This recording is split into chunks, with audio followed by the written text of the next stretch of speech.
And we're back with another episode of Do You Even Laugh? This is Tony Capobianco, your host.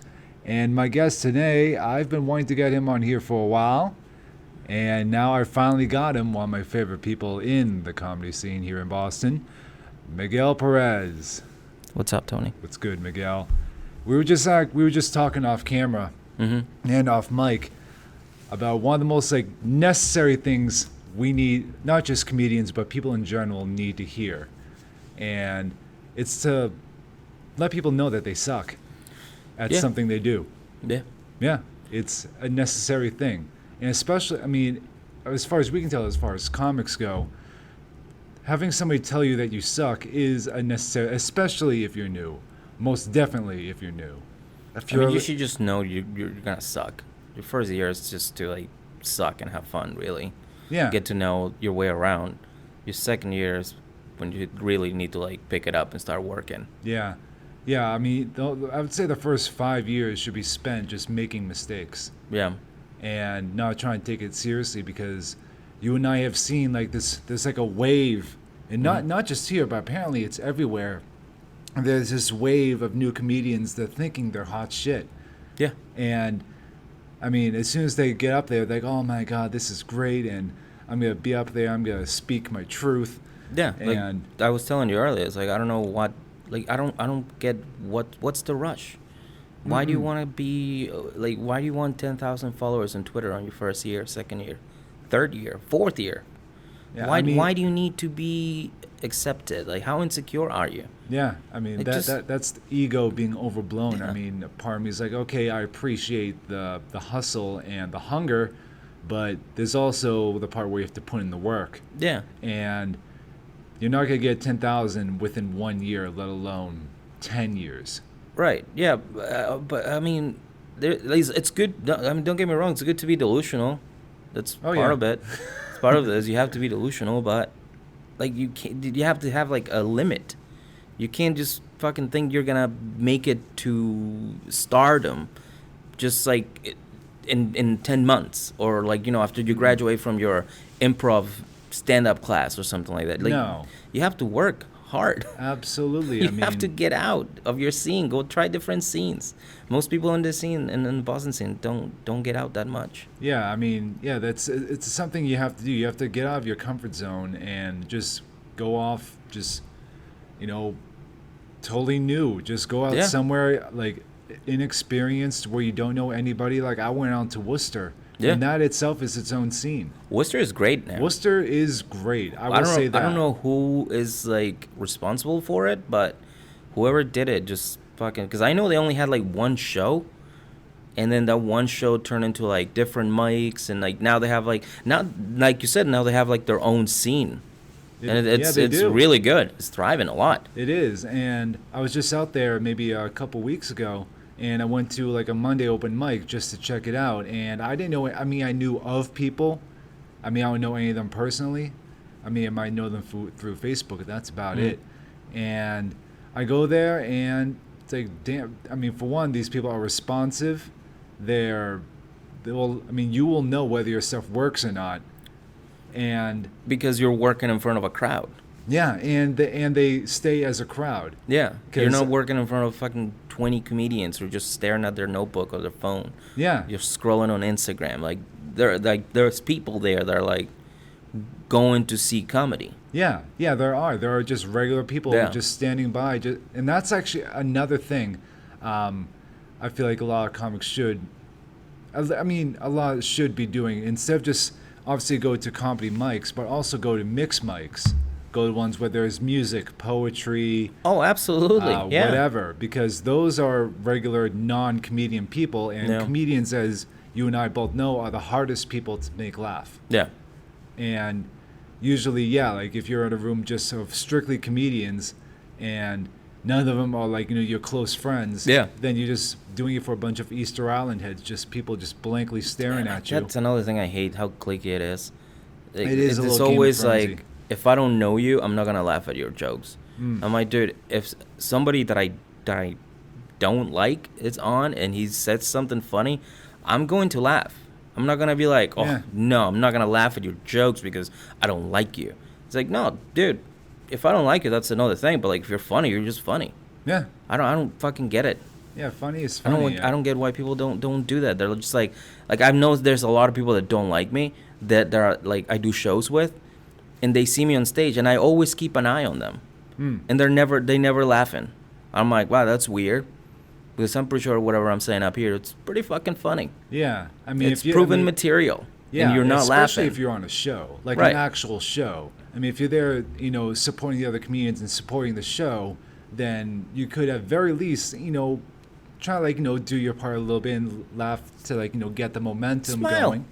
Just Yeah. even a little bit. But like I said, I get it. If that's what they want to do, that's fine. But like I said, I care about people being funny, and if they're funny, I'm gonna laugh at their shit. Mm-hmm. And even if you're not gonna laugh and just staring, then don't even be there. Yeah. Because like that, I mean, I think it was Chris Titus who said that is like the worst phobia for any comic is to be in a crowd, like an actual crowd, and have just blank face. Oh, that's so distracting. It is. Like you have to everybody put else is yourself in like laughing around autopilot them. and then just try to focus on that one person because you always see them too. Yeah. Yeah. They stick it's out weird. like a sore Yeah. thumb. Yeah. Like everybody else is having a good time, but they're just sitting there, just no emotion, just nothing. And you start getting in your head. Yeah. Like, all right, what am I not doing that's making this guy crack? Like everybody, it seems to be working on everybody else except this guy. Now you're making your mission to make that one particular guy laugh.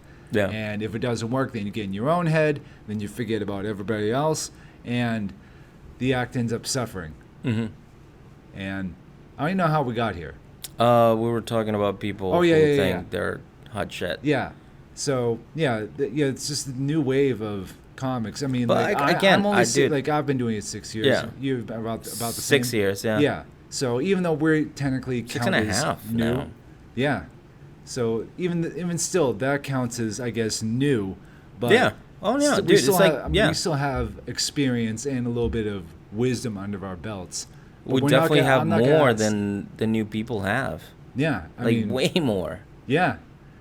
And I mean, yeah, if you're like brand new into the scene, cracking in, then sure, you're excited. You're like, going after your dream of being a stand-up comedian. Yeah. But at the same time, you gotta be ready to eat a lot of shit. You gotta just be I ready for a kiss whole a lot lot of of ass too, I disappointments. guess. Hmm? I said kiss a little ass too. Yeah. Oh, and you gotta kiss the right ones. Yeah. Yeah. I can't. I know. can't. I mean, it's gross, and I just feel like, oh, like I'm really sucking up to this guy. But Yeah. at the same time, sometimes you have to. I guess Yeah, that's what they I call guess. paying your dues. Right. I mean, I don't even want to get into it. No, Just- no, we don't I'll have just- to do that. But I will say as much, the ass kissing. I mean, maybe not necessarily so much ass kissing, just warm up to the right bookers. Yeah. Because I mean, there's no sense in getting out of shape if this one person who runs an independent show at this bar, which seems to have a good audience, Yeah. doesn't book you, then it's not end all be all. All right, Yeah. there's always gonna be another show. There's always gonna be another club.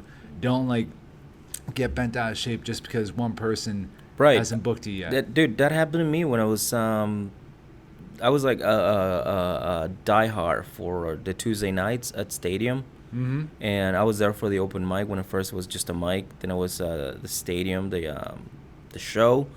Then they changed it to the Iron Furnace. But anyways, I was like a diehard. I was there every Tuesday. I was there from like 7 p.m. to like 1, 2, 3 in the morning sometimes.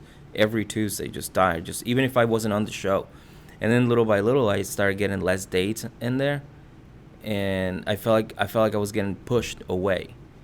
And in a way, I kind of did, but it was fine because I found other places. That's how I ended up talking to AJ, because he was like, hey, you're free Tuesdays. Why don't you come do my mic on 3065?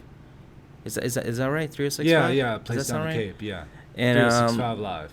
yeah, and I started going there instead of going to Iron Furnace, and then from there I met other people that go to other places, and then I started venturing out more. Yep. So like I said, like when one place pretty much shuts its doors, go somewhere else. Don't fucking cry Yeah. over it. Just go somewhere else, and there'll be more opportunities. Yeah, I mean, yeah, it's a lot bigger than the scene is so much bigger than just one little place. Just one. Yeah, exactly. And if The small not, places. then make your own room. Yeah. Fuck yeah. Yeah, that I mean, yeah, that's what just create your own opportunities. Yeah. Like, if you're not gonna get thrown in this place, then screw it. Make your own show.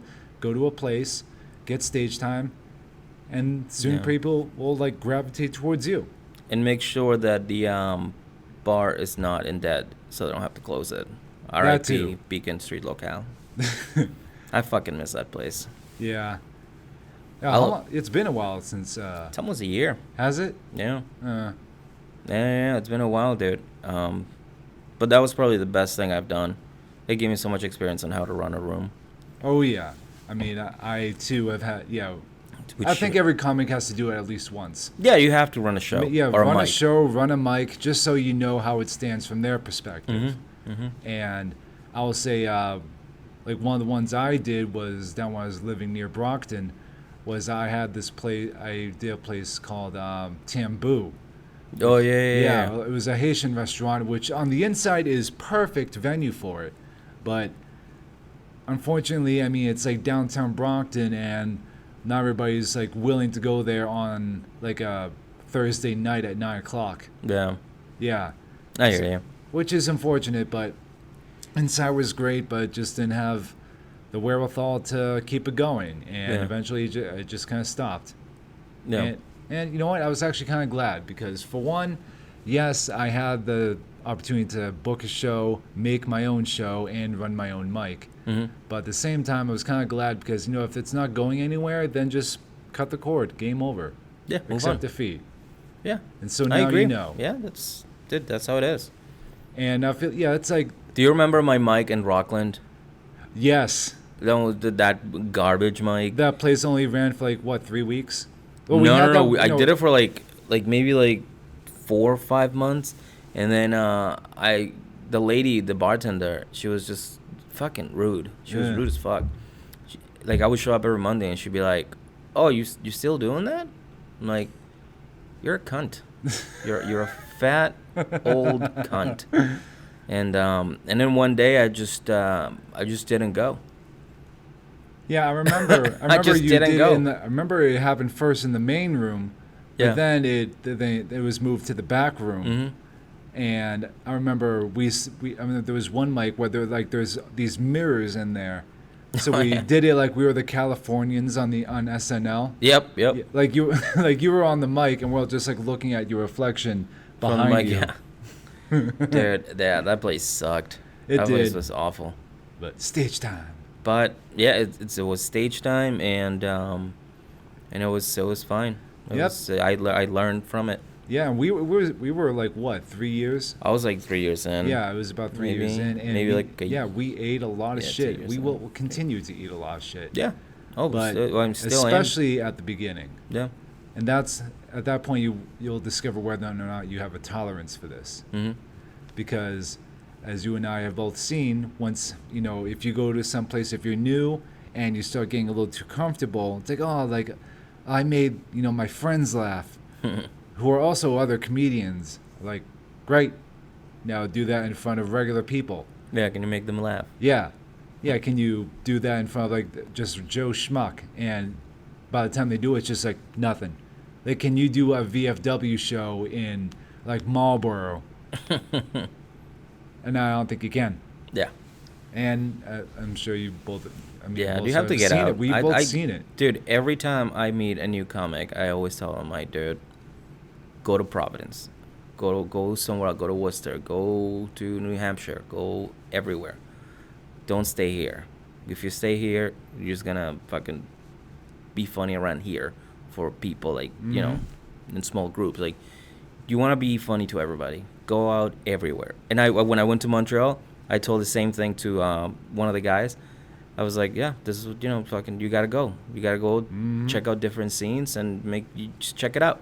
Yeah. Be different. Get out of your environment. And he took that advice, and then he came down for a week, I think, just to hang out. and just do shows. And I got him booked in a couple of places. And well, I didn't get him booked. I just told him where to go, and Yeah. he asked to get on, but yeah, he was like, dude, that was great advice. Thank you for telling me to get out of my scene and try different things and check out other scenes. And he went back extremely happy. And he's like, dude, anytime you want to come back up here, he runs like a bunch of shows now. So Yeah. And that's why I like when you explore a new scene, because you are totally fresh. It's in their magical. eyes. Nobody knows you. Nobody Yeah. knows your material. You just go up there and you're going to get a fresh reaction from these people. Mm-hmm. And that's what happened when you and I went out to New York last. That was fun. New York was the shit. That was I'd fun. love That to was go, the best I think I'm week. going to try to go back in like mid-May. Yeah. And yeah, like New York is the shit because there are mics happening literally like You 4 or can wake 5 up in every the single middle of the day. night and be like, I want to go to a mic. Yeah, you can wake up at like 3 o'clock in the morning. Yeah. It's like, oh, let's go to the creek in the You cave. can get a 6-pack and you can go do a mic. Yep, there's always a mic And you can going get on something somewhere. to eat. Yeah. In Boston, it's like, no, you can't. You can only get up from this time to this time, and that's it. Yep. Monday through Friday. True. No mics on Saturdays. I'm surprised nobody's capitalized on that yet. I wanted to, but I was like, do I really need more heat right now? Because I'm pretty sure if I started a mic on an afternoon, and somebody was like, dude, that's wrong, I'll just be like, cool, do it. just don't come. Like, yeah, do it in Like, spite I of don't them. care. Yeah. It's like, this person We doesn't like kind it. of did at Beacon Street Locale. We had a Friday night mic after the show. Ah. And that one was very popular. It was hosted by Tyrone Jones. Mm-hmm. And he would just be, he will be like the Johnny Carson of open micing. And people will go up there, do their 5, and then if he like you, he'll ask you to sit down and interview you. And if he didn't, then just introduce the next guy or girl. Yep. Or both. I don't want to offend anybody. It's all good. Yeah. So that was a lot of people said, like you shouldn't have a mic on Friday nights, and we're like, cool, you're not welcome. But if you want to, whatever. Yeah, I don't think. I feel like you're not welcome at this mic. Yeah. Well, I don't think we ever said like you're not welcome. We were just like, cool. yeah. Don't care. We're still gonna do it. I mean, if they're gonna bitch at you on Facebook, then I think that's Yeah. as far as they're gonna go. Right. Yeah. Right. Because we've both seen like nobody ever has the balls to go face to face. Nobody does. I had one comic on his Facebook comments call me a bitch, and I remember being with him in a quote unquote green room in that basement mic. Do you remember that Jet's basement? Oh yeah. So eventually they had like a not too green far from room me in Alston. Yeah. They had a green room the whole basement just looked like a fucking Fallout 4 house. Yeah. Like, just metal and I mean, wood it looked the and way cardboard. you think a basement in Alston would look. Correct. Yes. Yeah. So, but anyway, so I'm in the quote unquote green room with this guy, and I'm sipping on, I think it was tequila, and I'm like, hey, do you want some? And he's like, no, it's cool, man, thanks. I'm like, hey, thanks for having me. And he's like, yeah, no problem. And then it was a roast. I did a roast. That's what I was supposed to do. So then I go out, I do the roast, and then I go home, and later on that day, like that night, he made a fucking Facebook post, and in the comments, he just said that I was being a bitch. I'm like, how was I being a bitch? I literally just went out there, I did the roast, I was backstage, I was talking to this guy. We were friendly with each other. Mm-hmm. It wasn't like anything crazy. Like, I don't know how to explain it, but I was like, why didn't you just say that to, like, you're never going to say that to my face either. Mm-mm. No. Yeah, that's just one of my many gripes with social media is just that it makes people, I just think it makes people weak. Yeah. I mean, plus it just shows, I mean, if they're willing to talk shit about you and to you on Facebook, mm-hmm. but never have the guts to do it in real life, then yeah, they're just a little bitch. Yeah. Or my favorite, it's when people send me screenshots of what other people are saying about me, and I'm just like, all right, like that's how they feel, and then you see them like on a show or a mic, and they're like, hi, like, hello. Yeah. I am Miguel Perez. Hey, good to see you. Nice set. Yeah. It's like, get the fuck out of here with that nice set bullshit. Yeah. And I hate that. I hate when people say nice set. Nice set. no, yeah, Nice set. I'm like, did you see me out there just eating shit? How dare you say nice set? I don't Yeah. want you to say nice set. it's kind of like that. There was some movie that came out a few years ago, some jazz drumming movie about like the drum teacher. He's like this psycho, but one of the best things he said was the two worst words in the English dictionary is good job. I agree. Yeah, because if you say good job to somebody after like a set or anything, then they must think, oh, that I'm finally enough. What I put out there was finally enough. Yeah. And if somebody told me that every single time within my first like 5 years, you would just been perpetually sucking for the rest of your life. Yeah. Because it's so necessary to not tell. Like you should tell somebody like, hey, I was listening to that joke. Hey, instead of this, try here. I would put this, or like I was at some mixed mic last Wednesday, and some girl was talking about having sex with a ginger and how like ginger cum is like tang, and Alright. yeah, I mean she kind of struggled with the words and like punch like, oh, I was thinking I just gave a little suggestion like, hey, like next time people are like, hey, did you get a spray tan? And you'd be like, yes, that's exactly what happened, because there was like a level of shame that she was trying to express. Okay. So I mean, I wasn't coming off as, as smug, or I mean, I didn't tell her she sucked, but I did give her like some suggestions to try and make it better. Yeah. And That's good. constructive criticism, that's what we just need to start giving each other, is more constructive criticism. Because if you just go up there and say good job, then you're like, I have nothing to improve on. Yeah. Deep down you do. Right. Like, dude, if you have a good set, you know you have a good set. Yeah. If you have a shed set, you know you have a shed set. It doesn't matter what anybody else says. Somebody goes, nice job, and you go, oh, Yeah. I don't fucking want to talk to you. But if Yeah. somebody walks up to you and they're like, well, that was rough, huh? Mm. You go, yeah, it was fucking rough. Thanks for understanding. Yeah, and if you go up there and just try to do one of the Also, you don't have to say anything to anybody. You can just keep to yourself. Mm-hmm. I've been doing that. Yeah, if they suck, then I'll just let them just suck on their own. Yeah. Yeah. I used to be very vocal about that. Like, they need to improve. And they got material and they can fucking improve. Yeah. And I think that was one of the things. Kirsten Logan, the first thing I said to her was like, oh my God, you're awful. But we'll get better. But right now you're awful. Or something shitty like that. And she took it she took it to heart and she hated me. And then she got to know me, and she was like, oh, he's just busting my balls, and it's making me better, because she like sat down and wrote more jokes and tried to get funnier. Mm-hmm. Yeah, just so one day she can be like, suck my dick, Miguel, you're a piece of shit. Yeah. She has at her house, this is so funny, I love this. She has at her house, like on her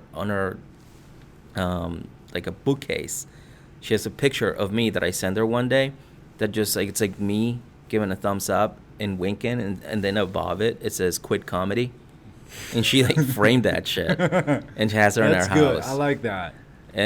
But yeah, and now she's a fucking little beast. That's love right there. Yeah. Telling somebody they suck is love. I mean, that's how I express my love, I guess. Eric Monroe, same thing. He had a joke about like imitating Seal, and like not the singer. He did like a seal noise, and I was Jesus, yeah. Eric. Oh, that joke. He goes, wow, it's so good, right? I'm like, no, it was not good.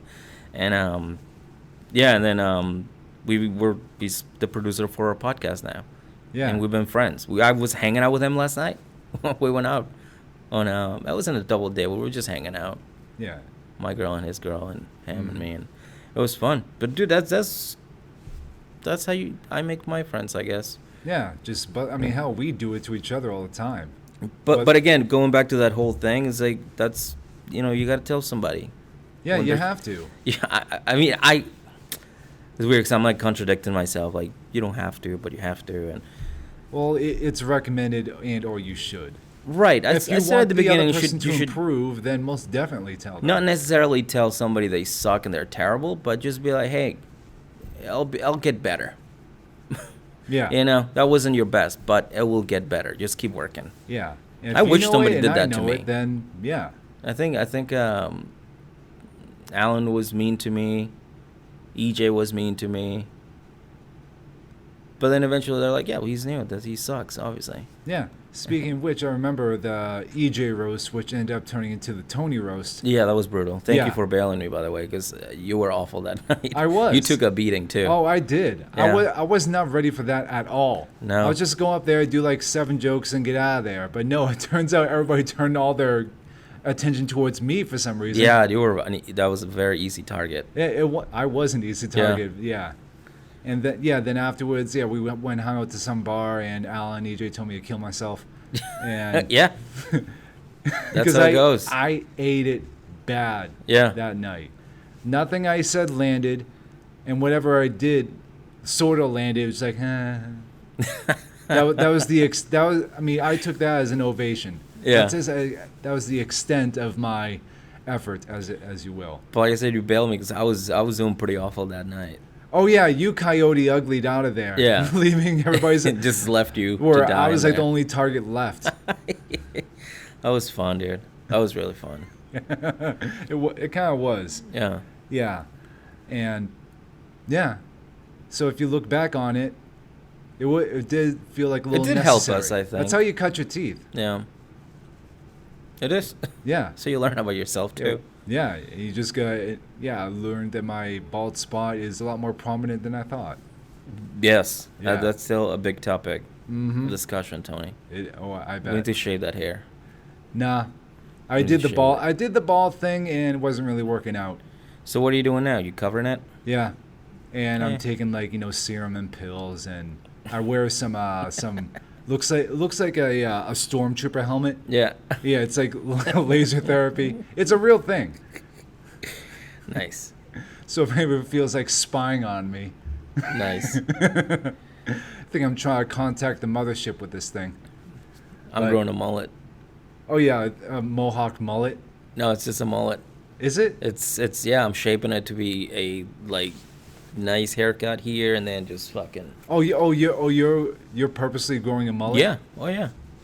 Awesome. I did. Thank you. That's the only dude. You were the first person. No. I mean, like the only Say- other you're, Eric thinks it's all right, but that's only because he had his share of beatings by EJ and Alan for having like certain kind of haircut. So he's got a couple bad haircuts, so he doesn't make fun of mine because he knows he had that. Mhm. So they will jump on him. But anyways, you're the only person that actually said awesome. Everybody else, even my girlfriend, trash for my one, haircut. nobody has them, and some That's people what I'm saying. Like, yeah, if everybody had them, then yeah, I feel like okay, it's just a trend. Right. It's like everybody's walking around with fuckboy haircuts. I'm like, I don't want to have that haircut. Mhm. It looks good, but I mean, every fucking corner you turn, there's 3, 4, 5 guys wearing the same haircut. Yep. Just different color. And Yeah, it's the like same. they're weird clones Yeah. of each other. Yeah, I'm they're always like- gonna have like a fade, Right. Or, yeah, So I said to my brother, I'm like, I don't want to do that. I don't want to have that haircut. Everybody has that haircut. I need something different. I want to do a mullet. I always wanted to do a mullet. I have a stylist who was also my friend. Mhm. She refused to do it. She's like, I'm not doing that. I'm like, Really? That's what I want. She's like, I'm not cutting a fucking mullet for you. Was she like a samurai? This goes against her honor. Yeah, as- I guess as a so. hairstylist? I guess so. She's like, I can't. And like now it's growing and it's looking better. So Like, how far would you be willing to go? I'm gonna Like grow Joe it, Dirt baby, level? I'm gonna grow for like another 2 years. Really? Yeah. I want it to be long. I want to look like Eddie Guerrero in like Ooh. 1998. Is that your inspiration? Yeah, he has a nice mullet. Fucking, he's got a good one. So that's my goal. That's my end game for my haircut. I think I remember telling you, like back when I was like in college, I used to have shoulder length hair. If you can believe that. Yeah, Yeah. you look like Janet McNamara. Because you were skinny too. You didn't have all those dumb muscles on you. Damn. You I had don't know her who that haircut. hurts more, me or Janet. Yeah. Fucking, I love Janet. Janet's the best. Wow. Yeah, I was yeah, like rail. Well, it wasn't really rail, but rail for me. Yeah. And yeah, looking back, like damn, I've had like so many different. I used to have shoulder length. I used to have like regular boy cut. I went full bald, full cue ball for like a year, and now I'm doing this. I don't know what I guess fuckboy haircut. I guess. No, but yours is not a fuckboy because like, the fuckboy's the Which one? What's the fuckboy haircut? The fuckboy's like it's a little long on the top, but you can like style it, and definitely like short sides and back. It's like a nice fade. It's almost like a 1940s I'm sorry, neo-Nazi haircut. Oh, that. Oh, okay. All right. I see. Okay. Yeah, yeah. It's weird how those two intertwine, neo-Nazi fuckboy. Right. Yeah. But the point is they're very much the same thing, and everybody that wears them looks the same. It's a good look, but everybody has it. Yeah. And I'm not trying to be like everybody else. I'm trying to be different. No, nobody wants to be like everybody. I mean, at least I don't. Mullet. Yeah. Dude, go for it. And yours is not a fuckboy haircut. No, this is, I don't know what this is called. All I know is that I feel like this is ready for like, you know, a nice dinner and a mosh pit at the same time. Yeah. Yeah, you have a nice dinner. I mean, it is like, you know, sort of like emo. If I can take one of the front strands, I can put it all the way down here. That's pretty long. Yeah. Yeah, my hair is like a weed. It grows so fast. And what if I just leave it like here? I'll be emo. No, you just I'll be emo for the rest of this interview. Gay. Or you know, it'd be really if I just highlight this like one color. No. God damn it. Be like no. Rogue from X-Men. Absolutely no. Absolutely not, Tony. All right, back on the topic of comedy. We got on the topic for hair. For sorry. Yeah, it's all good. But yeah. So we were talking about venturing outside to other scenes and just going out there, just totally blind, not knowing who anybody is, just like you're just another blank face.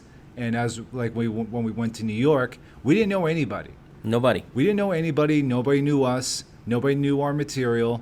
And there we got like a real reaction from these people.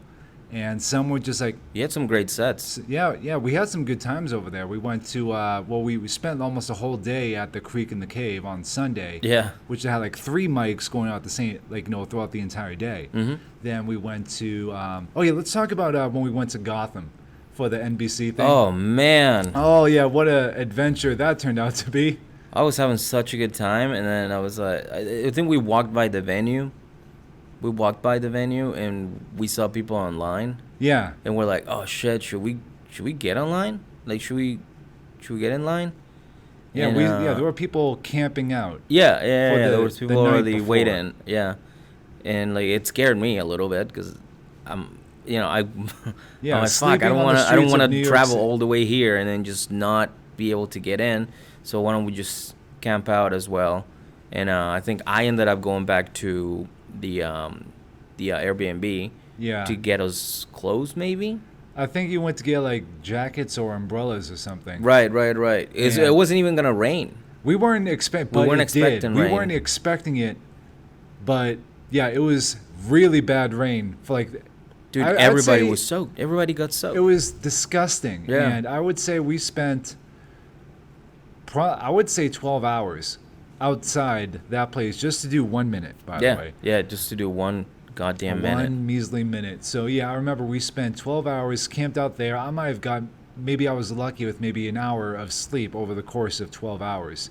Mm-hmm. And then I would say maybe the last 2 hours leading up to it, that's when it started really pouring down. We were all gathered under the scaffolding of the place next to it. And all of that, only to find out we could just slept in like normal people and just arrived on time. What's his name? Jesse Miles? Is it Jesse? I don't want to say his name wrong. I'm not sure. He's a comedian, Boston guy as well. He showed up. He's like, Miles? Jesse R. Miles? Yes. Yeah. So it's Jesse. Okay. So he showed up like fucking like 8 a.m. Yeah, and he's like, I just got off the bus, and he got in. I'm like, we could have done this the whole time. Yeah. And we also were tired. We didn't sleep well. We were freezing. We were wet. We were soaked. And then we had to do 1 minute. Yep. a minute in Yeah. front of this fucking people that were like, Yeah, and like there were like 5 people like casting directors, Yeah. people from agencies, and I do. and we knew deep down they weren't really looking for, I guess, real comedy. They were Yeah. looking for somebody to check off a certain number of boxes. Right. They needed somebody for like, all right, who is best for this audience I'm trying to Like cater women to. and Indian comics mostly got elected. Yeah. But that's Yeah, it was called like a diversity stand up for casting. diversity. Yeah. I mean, it was fun. The whole experience. No, was it really fun. was fun. And what made it really fun, it was just hanging out with you, Mike Bain, and Tom. Yeah, Tom.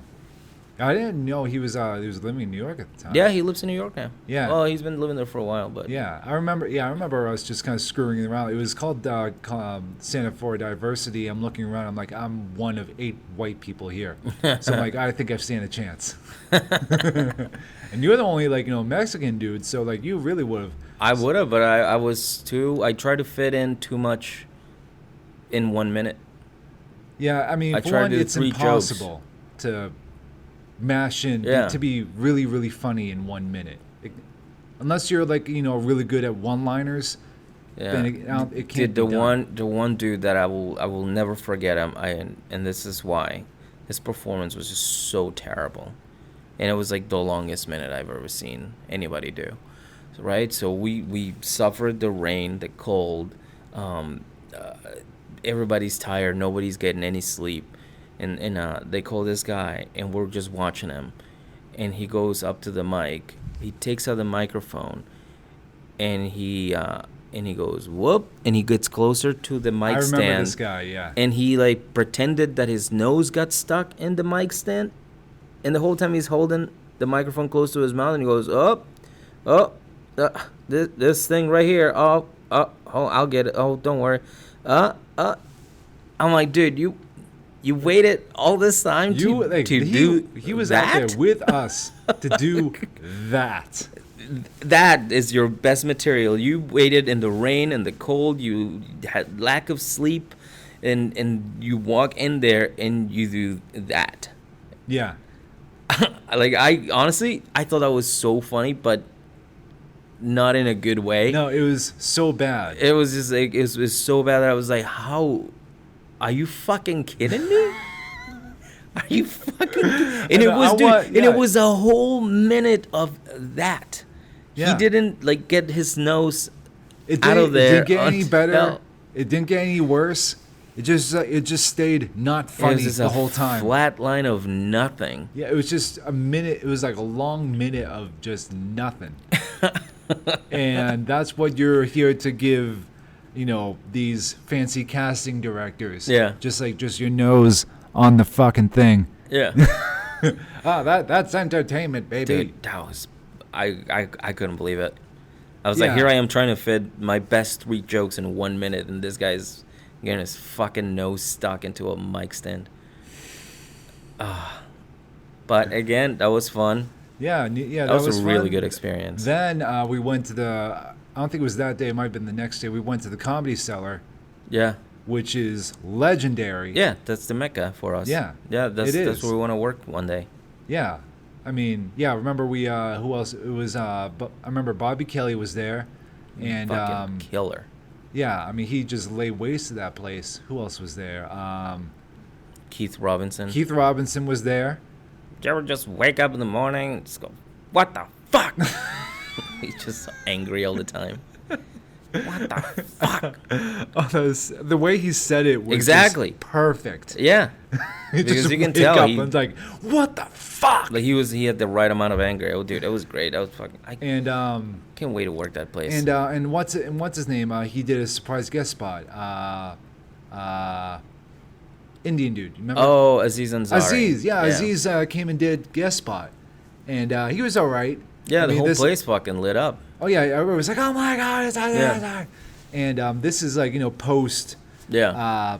His I guess Me Too thing. Oh, And yeah. it wasn't even a Me Too thing. It was just a bad date that just spiraled out into the mainstream media. Yeah, it's just dumb. It It's was dumb stuff. It was a total Believable non-story. women, but And It was yeah, dumb. yeah, but he did all right. He did a lot, mostly crowd work, I'd say. He spent a lot of time with the Indian table, and yeah, he did all right. Then afterwards, we went to the restaurant above. Yeah. Then we got to see, like, we actually got to walk down that little stairway where the comedians go. Yeah. It's like, oh. Yeah, give me the chills a little bit. Like, Yeah, dude, one day like- I'm just gonna be here. Yeah, then you're passing all those photos all along the walls, like all these famous historical people, Yeah. just to go to the bathroom. But really, I want to just go down that stairwell. Yeah. And just Yeah. hang out in that hallway until they call your name. Yeah, That's my end game. Work Yeah. in the cellar and doing weekend gigs. yeah, And that's it. That's all I want in my life. yeah. I don't want anything else. If I can just do that, like, I'll be very happy in my life. If I can just do the cellar regular, just comedy clubs in New York in general, and then every other weekend go to different parts, different states, different countries just to do comedy, and come back home, like, I will be the happiest man alive. Yeah, that's like something I feel like a lot of people should be doing. At least as far as, like, as we've come, is you can't just like stay, like, in your own little island. You have to venture out and try new things. I mean, I want to try to get out to Cali at some point this year. I'm gonna head out to New York in May, and yeah, it's just something to do. Yeah. Just like let people like know who you are. You don't want to be like centralized in this little, Yeah. tiny little pond. Yeah. I mean, if that's what they're comfortable with, then hey, all power to you. Stay Yeah. here I mean, you and can do whatever shows you want to do, and then just work at your own rate. We are all in different paths, Yep. and we all have different goals, and some of us want to stay here, some of us want to leave, and some of us have an end game, some of us don't. Some people are just doing this to be accepted into a little fucking pack of people. Yep. And some people just really want to do comedy. So Yeah. I mean, it's whatever. At this point, I don't even care anymore. I just always remind myself, like, I'm in my own journey. I have not to repeat myself, like, I have an end game. I know where I'm going. I know where I want to end, and I'm working towards that goal. And playing every show in the city, it's not necessarily like a big part of my plan. It would help to get more stage Sure. time and more experience in a certain area, but it's not something that I'm going out of my way to have. I know where I'm going, and I know what I need to do to get there. So I'm not even worrying anymore. Mm-hmm. And once you do that, dude, you're fucking golden. Yeah, everybody needs to have at least some sort of a plan in place. Yeah. And what I like about comedy is the fact that there's no actual roadmap. There's no, you have to do Nothing. this, then you have to do this, and you have to do that. I mean, at the very base, you have to do open mics, write, open mic, write, Yeah. do a show, and then keep on repeating that part. But after that, I mean, you could, stay here. You can move to New York, move to LA, get into acting. There's so many different avenues somebody can take themselves down. Have you done have you done acting? Not really. I mean, I've done a little bit, nothing like, real. I mean, I've done like little short sketches, but I wouldn't say like, tap into a certain emotion or like give a monologue or something. But, I wouldn't be against it. I mean, maybe I'll give acting a shot. Never really something I thought about. I've done, Boston, with this, I've done voice acting, but I don't Yeah. think that's really the same. I think Boston Casting's doing acting classes, like, Oh yeah, they're beginner always level. the Boston Casting's always doing workshops. Yeah. Let it be like I'm doing them right now. Oh, what are you doing? I'm doing the introduction to acting, Just acting 101. basically. How's that? How long have you been doing that? It's gonna be my third week. Oh no, how's this that going? Wednesday. Huh? I mean, how's it going? Oh, it's going great. I Like, what have you learned so far? learned how to interact with normal people by just being fucking quiet and speaking whenever I need to speak. I don't say what's on my mind like I normally do. And I smile when somebody makes eye contact. Ah, Yeah, It's So this isn't really acting for acting. This is acting to function in reality. I mean, it's that for me, yes. Okay. But also, I kind of want to get into acting. Do you think? Have you learned anything that might translate into comedy somehow? No, but I did see a lot of similarities. Like, for example, when you're acting, you have to be basically yourself. Like, you just have to be you. That's what I got from it. I mean, obviously, you play characters and you play roles and all that other garbage, but like, you have to be you. So there has to be a part of you. There has to be a part of you. Yes. Whoever you're playing. Right. Yeah. Yeah.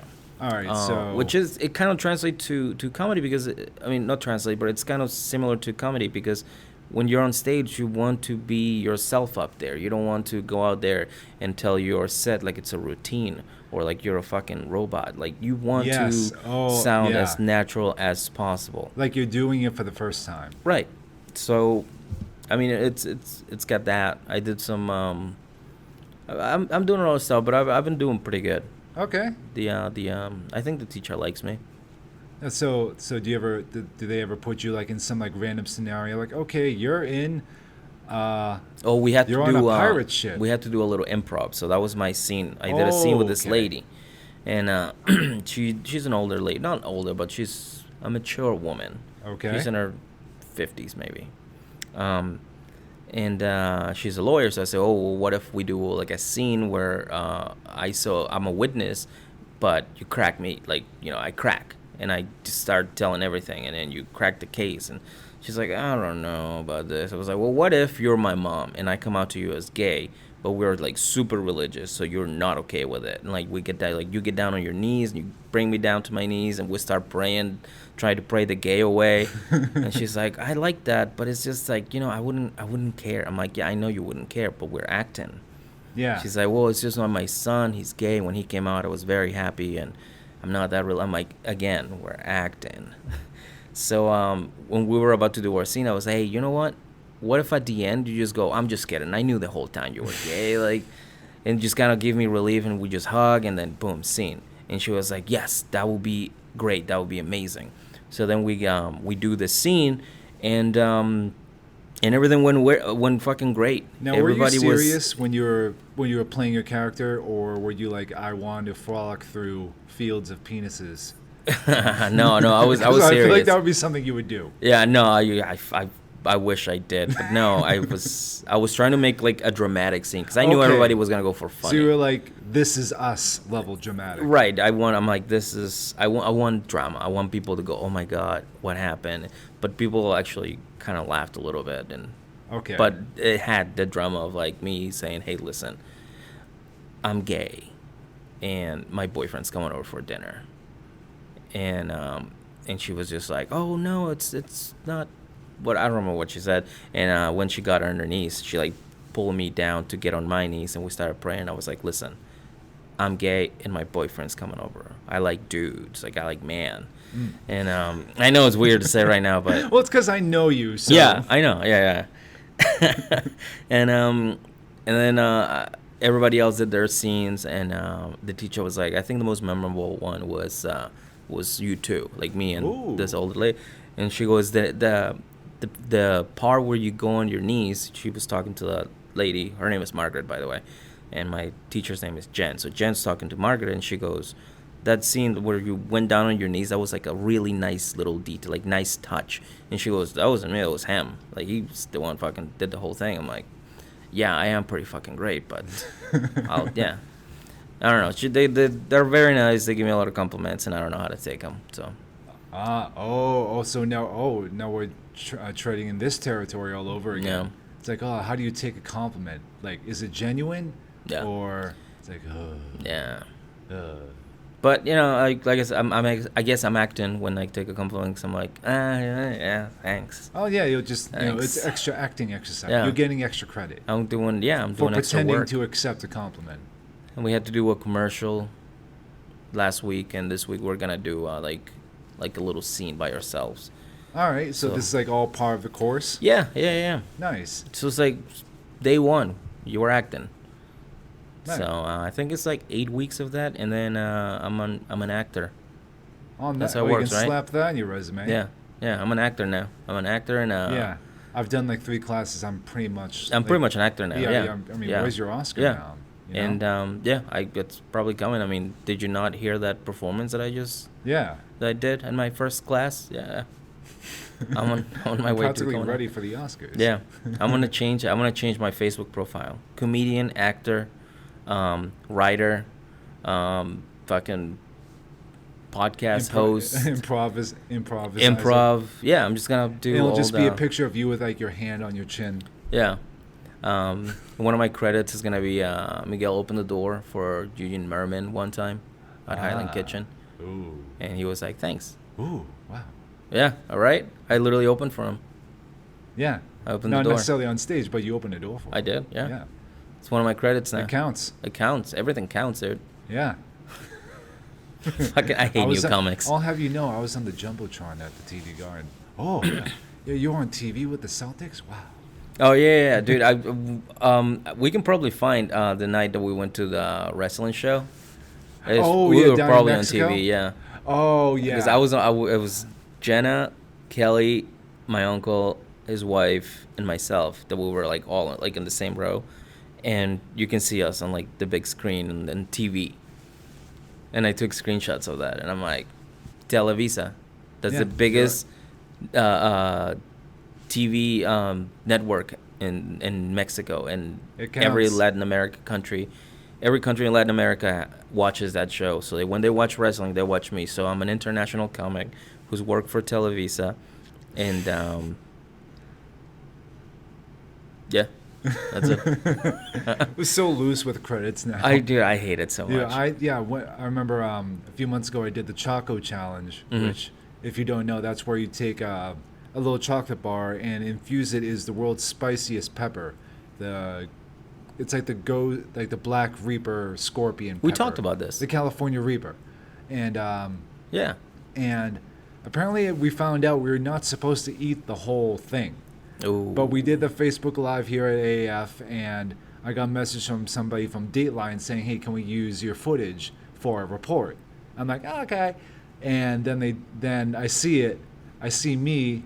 I'm on Dateline for like maybe 3 milliseconds, but you know what? It counts. Yeah. I was on Dateline. I have NBC Stand Up for Diversity. Yes, we were both in that.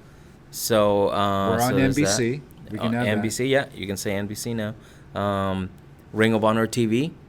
I went to a Ring of Honor show with AJ, and you can see me in the back with my black shirt and my wrestler mask shirt that I had on. So, and I was there with the Young Bucks. So that's another credit. That counts. I asked Bruce Pritchard a question on his podcast, live podcast at Kowloon. And then, so there's that. Something to wrestle with podcast. Very popular podcast. You're also on Bobby Kelly's podcast. I was on Bobby Kelly's podcast. Yep. Dude, I have so many credits. So many credits. I never use them. Never use them. What do you want me to say about you? You want to be humble. You want to be humble. Right. I want to stay humble. I have Sam Pelletier one time. I think we were doing a Red Nun. He goes, "What do you want me to say about you?" I'm like, "I don't know. Tell him I have a big dick." Yeah. He just went on. He's like, "This next comic told me to say that he has a big dick." And like that was it. Everybody else is like, NBC, Last Comic Standing, this. I'm like, I don't know. Say whatever you want. Yeah, I like how you do the same thing with it, because I remember when you hosted the Comedy Connection down in Providence, you brought me up as this guy likes to make out with old women. Yeah. I don't know. I think it's just funny. I like to. It's kind of like an icebreaker. It's a little different. Because then you come out and you're like, what? And then like you're more comfortable on stage because now you're not so worried about your set. You're just like, I'm gonna attack this guy or something. Like, well, yeah. Plus, there's a level of truth to that. Yeah. Leave my grandma out of this, Tony. Fucking sick bastard. When we went down to Mexico, there were so many cultural similarities between Mexicans and Italians because we're both very hospitable. Yeah. And, I treat it like it was like my grandma. It's like, thank you for the hospitality. Mwah. No, my grandma pulled you in and kissed you. Oh, yeah. I was trying to and be you nice kissed her about that. back. Huh? You kissed her back. I That's did. why I was like, dude. Yeah, I get mean, off my like, I grandma. mean, well, yeah, it's almost instinctual. Like, if somebody come, if like an old lady pulls you in to give you a kiss on the cheek, it only makes sense that you do it back. I know. I mean, we weren't at the same time, too. Yeah. Ah, you're a sick And bastard, Tony. Trying to seduce my grandmother. hey, hey, You should be ashamed of yourself. We should go to Mexico again. dude, Mexico's the bomb. Yeah. It really is. Hit some mics. Yeah, and bomb in English and Yeah. Yeah. Fuck it. yeah. Then comics can really say that you bombed. Oh, definitely. Yeah. Oh, for sure. Yeah. Well, yeah. Speaking of which, is there like when you ever go down to Mexico, do you ever hit up the mics down there? All the time, dude. Yeah. All the time.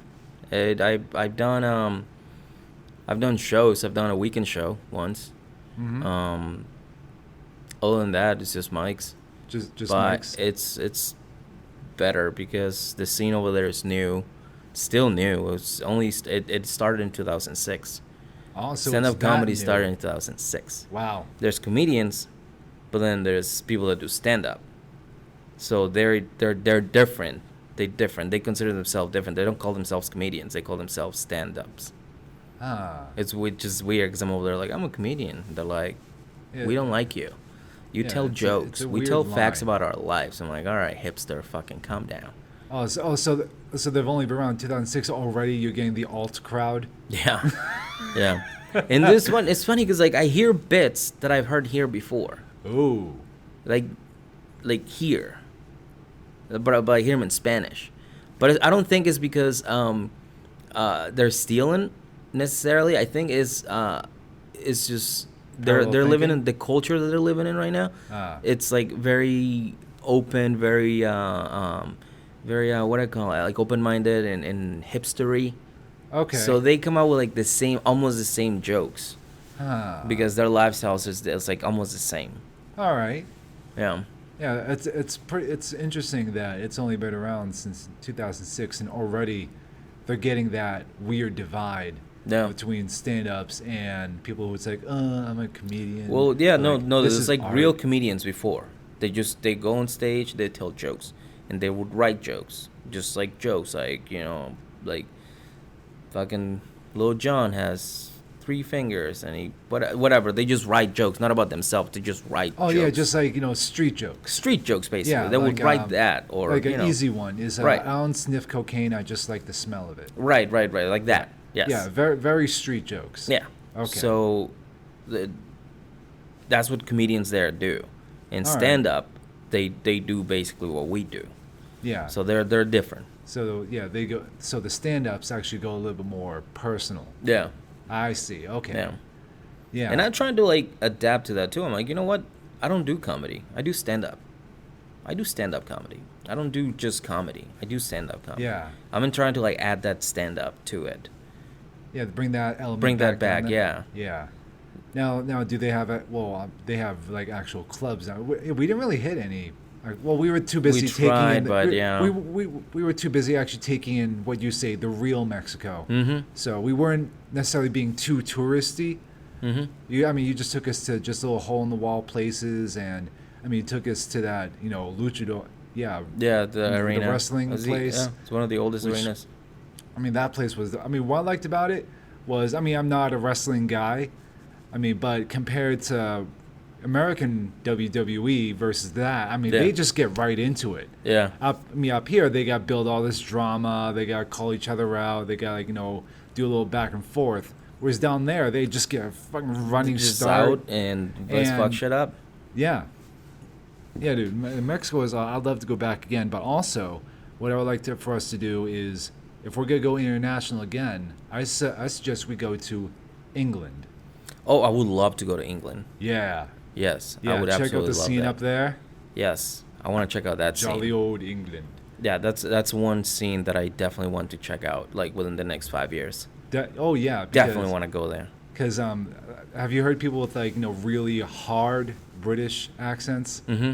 And they're speaking English, but you still have no idea what the fuck they said. Yeah. Yeah. I want to meet those people. Yeah. Yeah. You can save the money. Just take a trip to Tennessee. Yeah. Talk to those people. They fucking speak English, but can't understand what the fuck they're saying. or head down to New Orleans, Louisiana. Same thing. Same thing. I went down during Mardi Gras. Some rando guy just started talking to me, and I just started saying random Boston gibberish, like What the fuck? And it's like, yeah, that was the extent of our conversation. But yeah, definitely check out new places. Yeah. And just go abroad. My only advice to anybody and everybody: don't stay in your scene. Move. Don't get too Move. comfortable. Constantly move. Learn from other places. But if you're happy, stay there. If that's what you want, do it. But I feel that if you want to get better at doing comedy, you should definitely venture out to other venues and see other scenes. Most definitely. All right. So I think I'm going to have to bring this podcast to a close. Thanks for making the trek out to come. Oh, no problem. Sorry, I'm a little out of it, too. I was fucking hammered until like 7 a.m. So. No, it's all good. I mean, yeah, the Bruins did go into double overtime. Yeah. Oh, yeah, you were talking about that. Yeah, it went until like what? Like, let's say 12:30. Oh, really? Yeah. And we had a show during the game, which actually turned out pretty well. We were like, oh, we're going to eat shit. But you know what? If I drove like an hour and a half out to come here, I'm just going to go balls out for the next 8 minutes. Good. And it went good. Went really well. That's awesome. Very happy to hear that. Shout out to AJ for that. Anyway, before we go... I'll do this on... What's that? I got you a little business card and a sticker to put on whatever. Let's check that. Ooh, look at that. My other podcast, the Joke Junkies. Joke Junkies. Joke Definitely Junkies give podcast. them a listen. I'm gonna have to invest in some stickers. It's we love our podcast. It's great and it's been growing. That's JJ, the mic. It's basically just a mic shooting up heroin. Beautiful. Shout out to Joke Junkies. Shout Nicola out Claire. To all the smackheads out there. Nicola Claire made the logo for us. Oh yeah, and shout out to Nicole. Yeah, she's really good at. I didn't know she was like in the graphic design or anything. Yeah, she's like some sort of like autistic or something. Yeah, an idiot savant maybe. Yeah, something like that. All right. So before we go, obviously, shout out to Joke Junkies. Check them out. And what about socials? How can people get in touch with you? Miguel Perez Comedy on Instagram. The Migs09 on Twitter. And Miguel Perez Comedy on Facebook. You can like my page. I have 900. I'm going to do something crazy when I get to 1,000. Beautiful. Yeah. And just check out the Joke Junkies podcast. And soon, I don't know if this is going to happen, but, well, I mean, it's going to happen, we just don't know when. But my girlfriend and I are going to do a podcast about 90 Day Fiancé show. Ah. Yeah. There's like 4 podcasts for that show. So many podcasts now. Yeah. There's only 4 for that show, so we have like a very... It's going to be fine. We're going to do the first recording tonight, but I just don't know when we're going to air it. Oh, Maybe next week. I don't know. Anyways, it'll be there. It'll be on Spotify probably. Beautiful. Yeah. All right, and once again, thank you for listening to Do You Even Laugh? I'm Tony Capobianco. You can find me on Twitter and Instagram at TonyTellJoke, and you can find me on my website at TonyTellJoke.com. In the meantime, see you next time.